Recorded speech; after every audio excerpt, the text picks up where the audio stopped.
We talk so much about love, don't we? And I think it's a genuinely enough thing to talk about because love is a beautiful feeling. But why do so many relationships go from love to hate in just no time? Let's just find out in this particular video.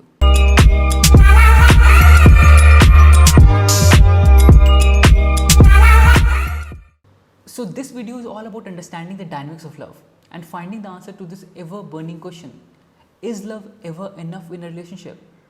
So, if you're new here, please subscribe to my channel as I focus on the science of motivation and life lessons.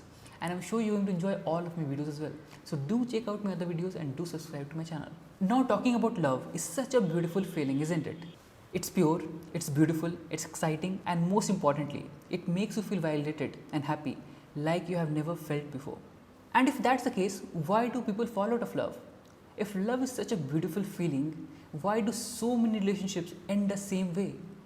To understand that, we must understand the scientific aspects of love. And for that, we first need to define what love really is. And not in a philosophical way, but in a scientific way. So, according to science, love is divided into three different stages: lust, attraction, and attachment. And in all of those three stages, we are constantly under the impact of a lot of chemical hormones.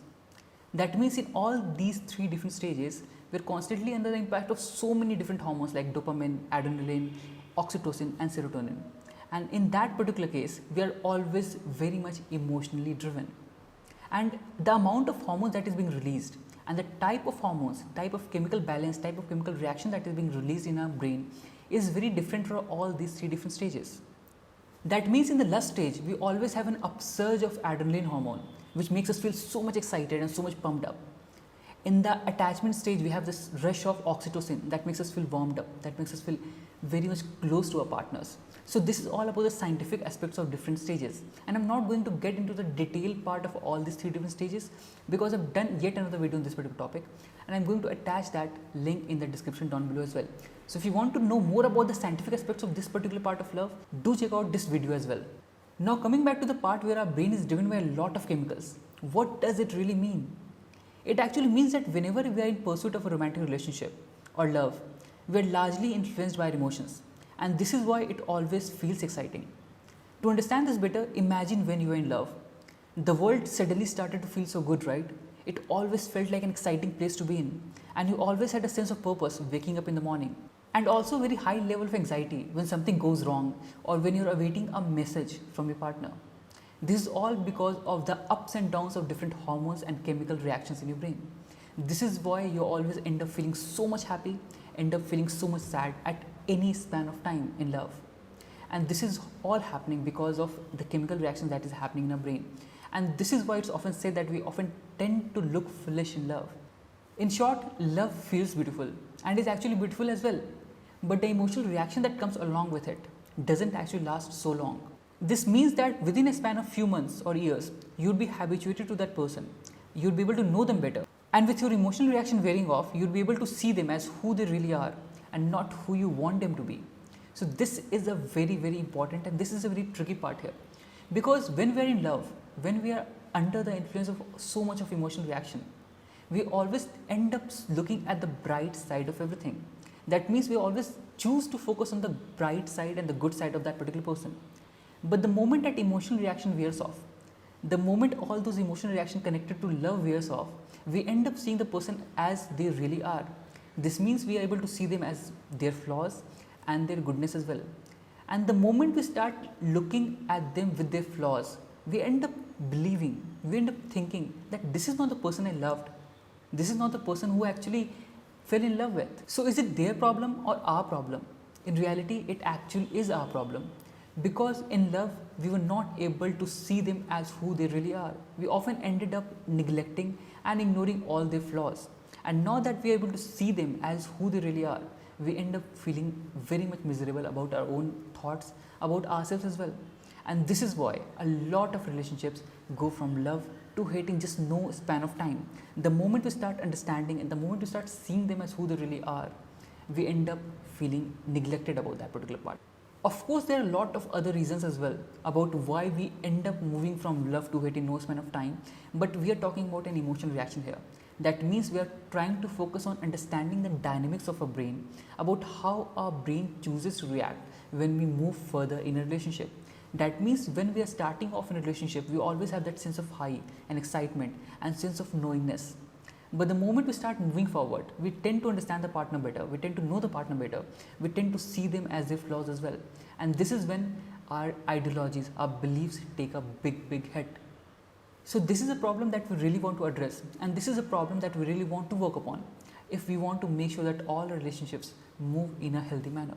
So it's all about understanding this particular dynamics of brain. And if a brain works this way, how can we stop this dynamics, this process of brain? How can we just stop moving from love to hate? How can we change the process and functioning of a brain? So I'll talk about this particular aspect here as well. The first and the foremost thing that you need to understand is that love is never enough in a relationship. Yes, love is a very important ingredient, but it doesn't really make sure that the relationship will actually move forward, because all relationships actually start with love. But not every relationship ends with love as well. So there's some gap here that you can definitely see and check out right now. What is that gap? That gap we're going to talk about, and that gap we need to work upon in order to make sure that our relationships are actually good and healthy and in a very positive manner.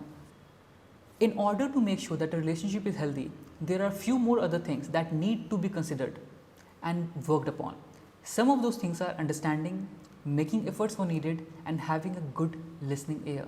By understanding, I mean the ability to understand your partner and see them as who they really are and not who you want them to be. Because when you're constantly looking at them from your own lens, from your own perspective, you'd always want them to act or think in your direction. Because they're a completely different person, they come from a very different background, they come from a very different ideology, and they have their own different set of beliefs. And no matter how hard you try, and no matter how hard you try to see them from your own lens, you cannot change them. And this gap we really need to avoid, this gap we really need to diminish in order to make sure that relationship is healthy. You have to start seeing your partner as the way they really is, without trying to change them, without trying to judge them.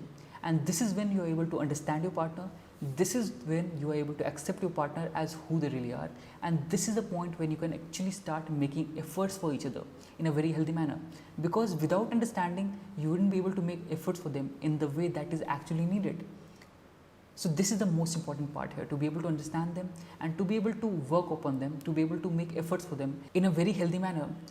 And when you are understanding enough, you'd automatically become non-judgmental and you can listen to them openly without thinking too much about what to reply. And this would give them a very non-judgmental space to talk about their problems, to speak about their worries and talk about what is really bothering them.